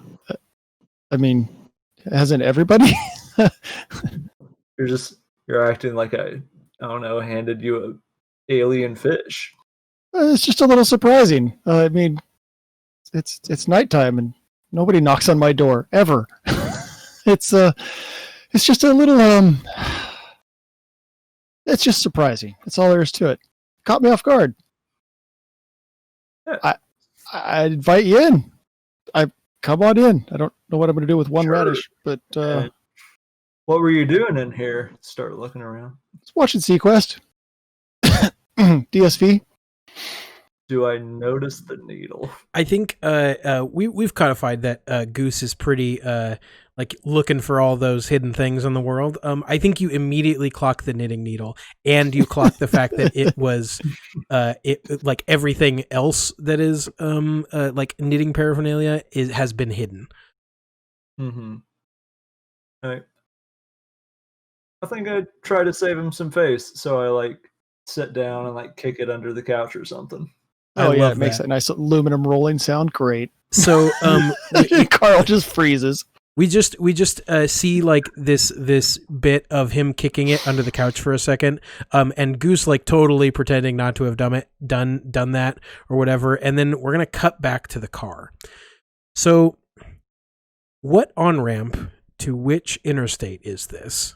Where are you guys going? Oh, I don't remember where the pink building is, dude. It's downtown. So like I don't, you guys don't need to know about Portland. I mean, if it's downtown, we're getting on the 26, heading towards Beaverton. Okay, you're going west. See, I thought you were going to go east. Yeah. Okay, so you're going west towards where probably the closest areas towards the zoo. There we go. You're going towards the zoo because that's the direction that's the thing that is right after this. So all right, you get onto this on-ramp, you start going away, you are driving westward. It kind of comes up like you all like have this dawning realization that Tyke is controlling the car. And Carl, you are not, and I would like to see what you guys start talking about now in this moment. So, oh shit, we forgot my dog. So I think from the car audio system comes my question, and I just say, so what the hell is going on, guys? What's happening? It's very Knight Rider, like. Yeah, so it's like a slightly digitized version of Tyke's voice. Yeah, I can only make out like bits and pieces of it from the trunk, so I'm feeling a lot of FOMO right now. Yeah, it's very loud back there. I think you've figured out a way to like squish yourself in there so you don't have to like constantly be holding the hatchback, but it's still not very comfortable and very loud. I think since we have that center space in the car, and I know he's back there, I'm gonna like pop open the just like a center access point or something. Okay, so you can get back into the move one truck. of the seats a little bit forward so he can like crawl in and squish in between you and Fitz. No. Or like in the I'm weird. more thinking of like a hatch. There's basically like a weird porthole. He is now The able pass to, like, through. Okay, Yeah, yes, that yeah. weird empty space in the car that there isn't really anything. Got it. Okay, yes. So you, Goose, you are able to climb into this weird like empty. So you're not really in a seat. You're just kind of like there.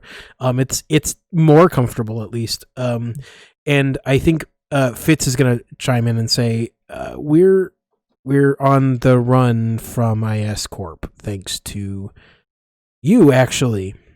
Type. Wait. Hey, I really hope you're typing to turn off the GPS. Yeah, or maybe we should just get rid of the car. That'd be a good idea. That might be a good idea. There's a tracking device. I think they can track everything about this car. Yeah, they can. I've Okay. been trying to disable it, but I can't do anything about it. Okay, who's wearing seatbelts? I still have my feet out the window. Fitz is wearing. Yeah, I'm gonna say like I'm still getting used to controlling the car, so I just come to like a real screeching halt, like a really uncomfortable stop. Everybody, anyone who's not securely put down, like definitely like gets pushed forward. Okay. Yeah. Damn it. It's very uncomfortable for Carl. I think. I think. You pulled out onto the exit ramp that actually goes to the zoo, right there. So you have skidded the car to a stop. You guys are on this like exit ramp area. There's like an intersection. There's a bunch of like woods and stuff, and about a mile down the road there's the zoo. So yeah, Washington you Park. What are you doing? That just because I can't disable the tracking device doesn't mean we need to stop moving. What's going on? I'm kicking the door open. I'm getting out of this thing. Okay, we're Put it leaving in the neutral car. and roll it back down the freeway. Let it keep going the opposite direction. Okay, so are you guys abandoning the car? Yes. I suppose. Yeah. Before we get out, I look at Fitz though, and I hold my hand out and I say, $20. ISCorp is evil.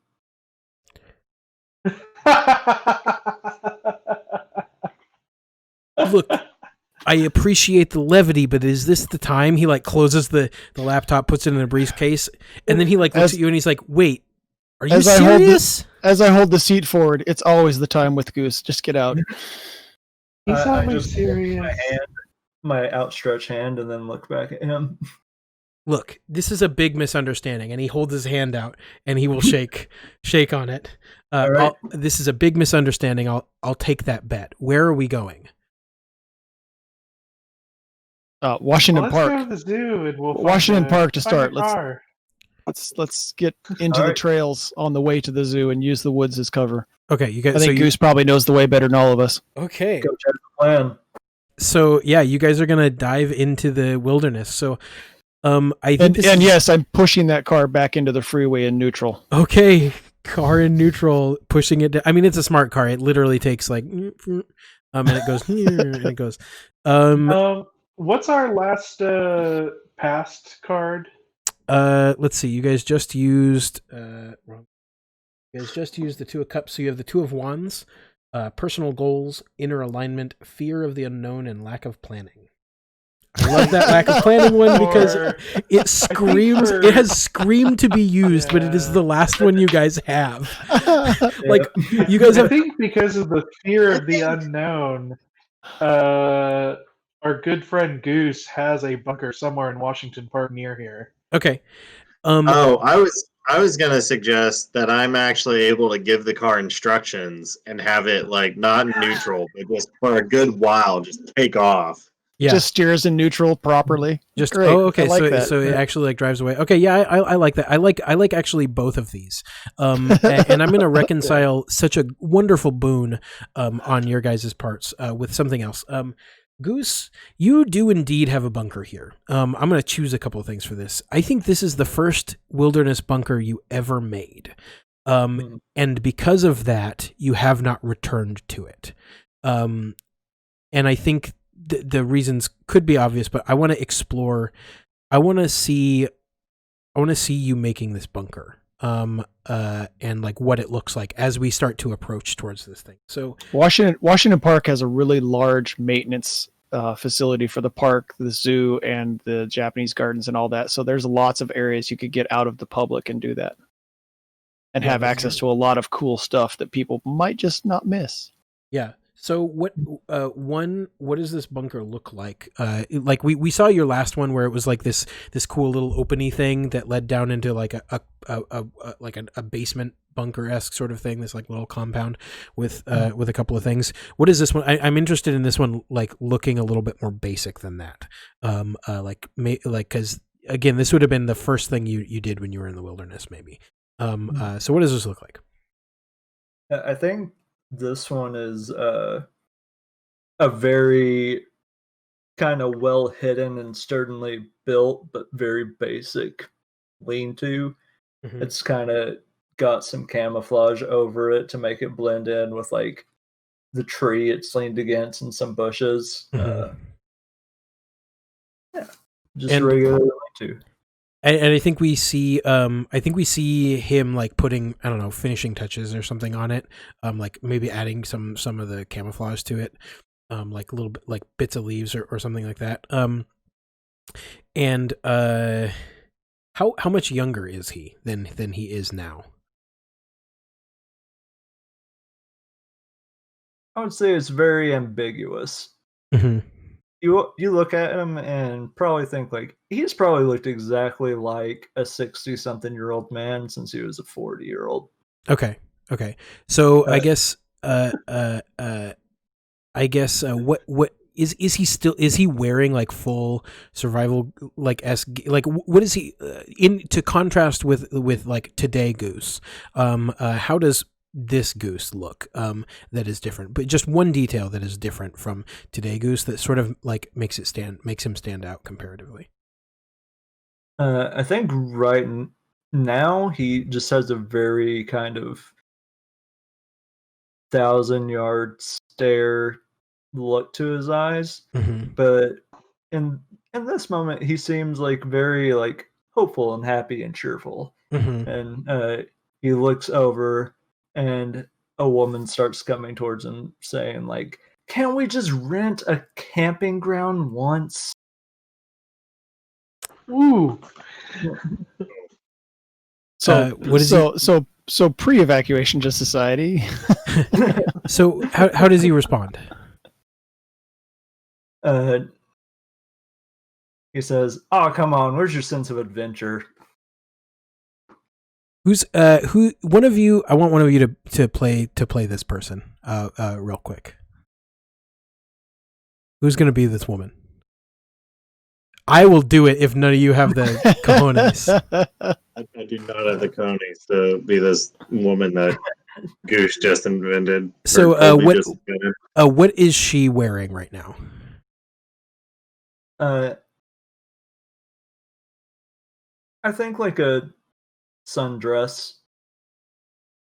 Like she looks like she totally came 100% just prepared for like a normal picnic. Okay, yeah, I love that. So I think she says, "Man, you're hopeless. If this wasn't you, if this was anybody else," and she does a little smile, like a little half smile, and comes fully into view. And I think the finishing touches that Goose was doing was something that isn't like full survival bunkery. It's something like kind of nice outing, like sort of nice outing-y. Like, so what does that look like? Is it like a straight up picnic? I want it something fun that I think Goose did that is kind of weirdly in contrast to the rest of this bunker. I think he has like a real mini like portable battery they plug something into, and then the entire inside of the lean-to lights up with white Christmas lights, and it actually looks like oddly romantic. Oh, that's adorable. And I think she we see now that behind her back she had this like little picnic basket thing, and she just like the half smile turns into like a full smile, and she goes over and says, "It looks lovely." And we cut back to present day, and the four of you walk into the same clearing. The lights are gone. It's more Spartan, and I think it's gotten some upgrades since then also.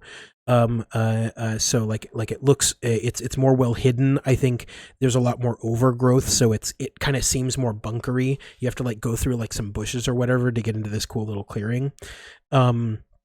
And the audience obviously sees that it looks a little bit darker, even though it's, you know, similar, like it just has it has more less aesthetic appeal now. It's more there's nothing Spartan. there to be inviting. There's nothing inviting about it now. And Goose, I think, obviously steps in first, like holding up the like this giant bush open for everybody else to step in. And yeah, what do you guys do? I Go in. yeah, I just hold it open for everyone to walk in. Tell them that there should be protein bars buried in the back left corner. Left is a situational facing. Left facing the back from the entrance, or facing the entrance from the back. I think he just side eyes Carl. Dr. Zed will go to the back left from the door. Yeah, Zed, you dig up some protein bars. Goose, there is something here, I think, that I think you don't want anybody else to see. And maybe you forgot that it was here. Or maybe you put it here because you didn't want to carry it with you or something. What is that, and how do you dispatch it, or like move it? So, or do you? I think it is the picnic basket from that memory. Ooh, okay. And there's maybe like a blanket laying somewhere that he kind of just like casually tosses over it. Okay, yeah.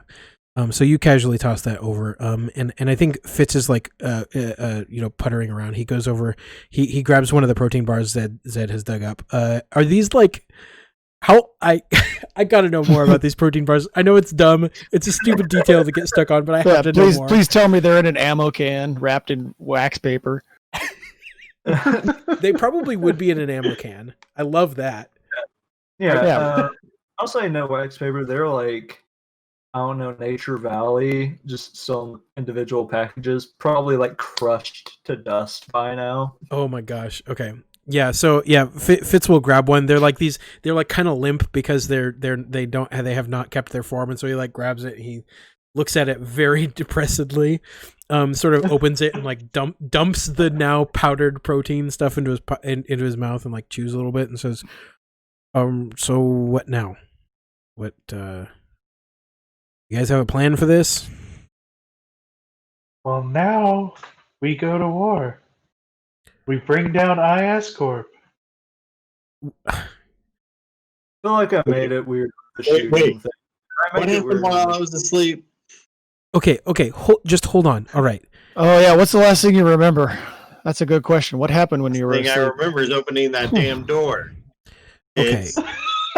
Yes, you opened the door. I saw the footage. Okay, that doesn't mean we're at war all of a sudden now.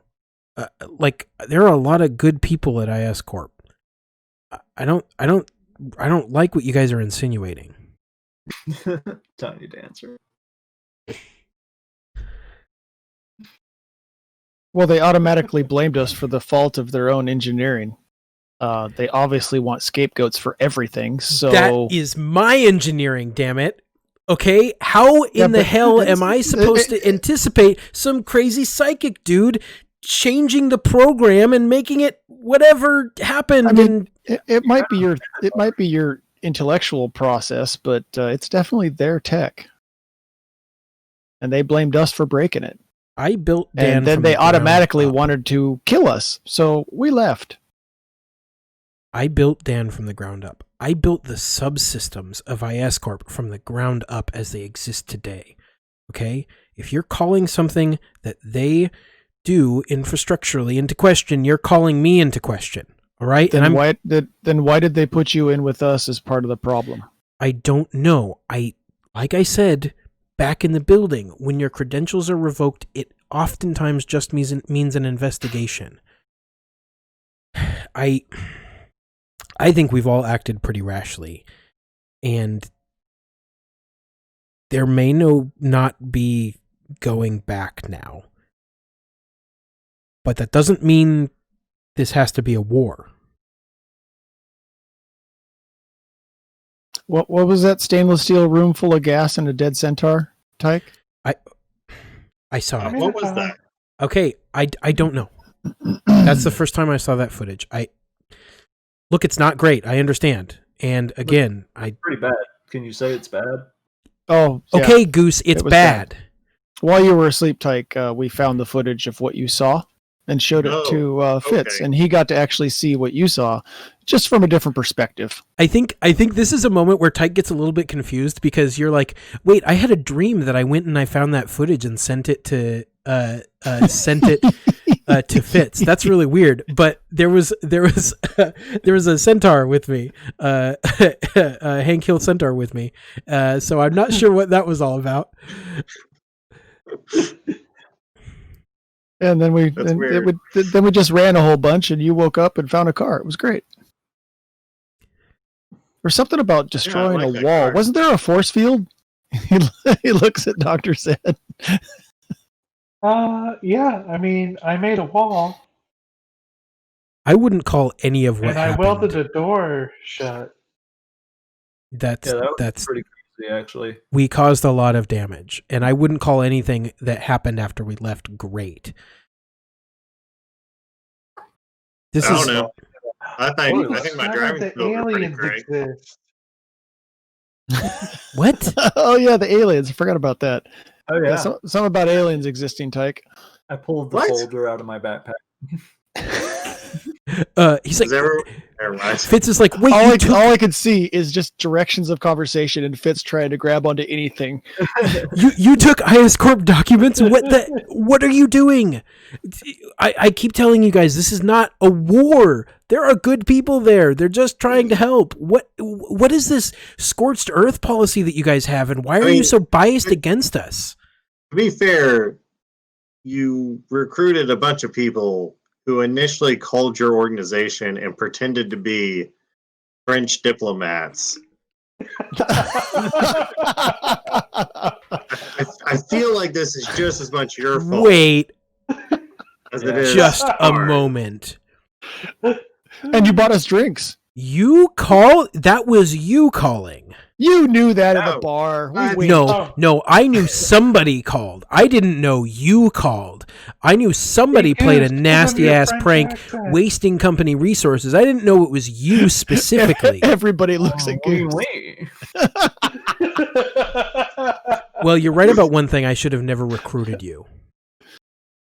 And I think he turns around and he is gonna sit down and he's gonna open up his laptop and start doing some typing and stuff. Was that laptop IS property? No. Because, it might need to be put in neutral and thrown into a freeway. It's my laptop. Back off. Do you have a Band-Aid over the camera? I think he shakes his head and sighs and doesn't respond to that. I intentionally I think a little bit later though, Fitz should take a piece of tape and cover up the camera. Oh yes, yeah. I think he's quiet for a minute, and then I think Goose does he just notice where the first aid kit is? Just slowly grab a Band-Aid. I think Goose is just checking every once in a while. And he tisk tisk tisk, and then a couple minutes later, you check again, and you see there's just a piece of black electrical tape over it, and he's just typing away. As for what we do, I have no clue. I kind of was maybe overzealous and already blew up my home, so I'm free to go wherever. You blew up your. You blew up your. Do we have the footage? Base? Yeah, I'm pretty sure Fitz grabbed the footage. It just depends if he wants to share it with anybody. Yeah, let's go to the media. Have them do something good for once. And look, whatever. If you're not gonna upload it to your page, can I upload it to my S2 page? It's moot because whatever I was viewing that footage on was a server and didn't allow me to actually save the file.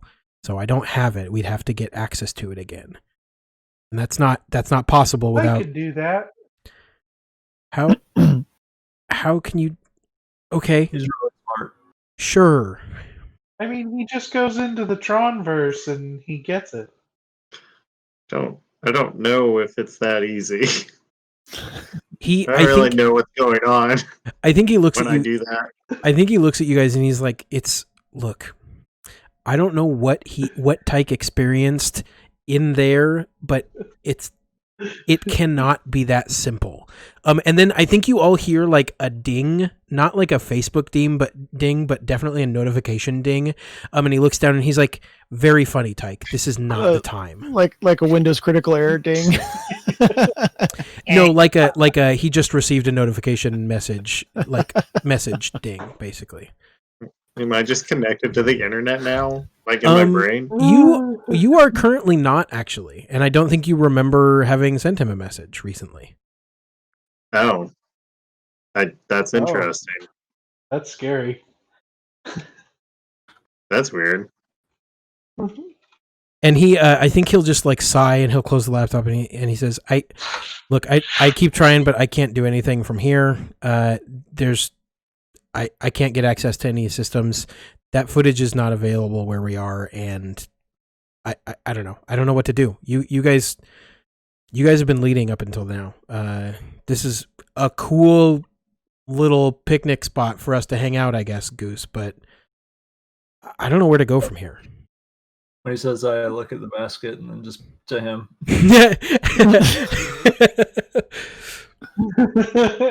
Well, I would imagine they know where we live, so going back to either my place or Zed's is probably a bad idea. Oh, they might not know where I live. No one knows where I live. I don't know where you live. That's why I didn't say anything about it.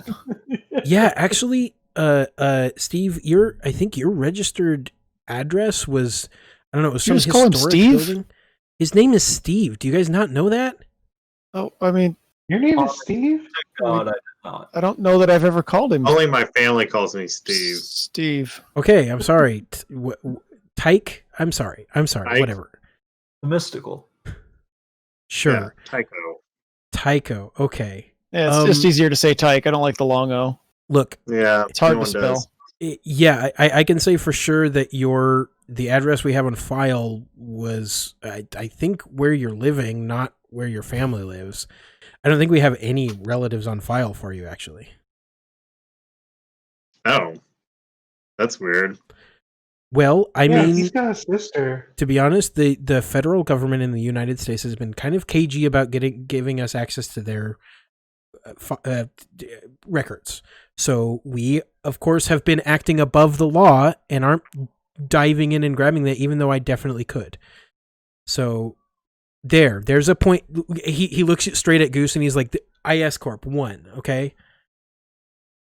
Okay, you Okay. didn't actively steal my information. Well, you're saying that we're evil. Wouldn't an evil corporation just go in and steal your information? Why would I could do it in like 5 minutes? And he like starts typing. He like opens the laptop up again and he starts typing and he's like, look, Tyke, you got to stop messaging me. Okay, I get it. Okay, we disagree about how technology works. I'm not sending you anything. I don't know what you're talking about. Okay, forget the. There's also no Wi-Fi here. What are you hooked up to, Fitz? I have a built-in modem. It's fine. I have a satellite modem. He says, what would Tycho be hooked up to? He says, forget the instability and poor security of the U.S. federal government. What is this then? And he points his laptop at you, where there is the conversation that you guys were having with you using Dan's credentials with message, and then like you see where the last one that you sent was "fuck you, Tiny Dancer" or whatever it was, or I don't remember. There might have been some that we sent last time, but those would have been there as well. And then the next message is Tyke was right about everything. Fitz, are you there? This is Dan. And that is where we're going to end for tonight. I Nice. That's what makes him put the tape on his webcam. Yeah, that's what he's like, huh. Thank you everybody Yeah. for listening, for watching.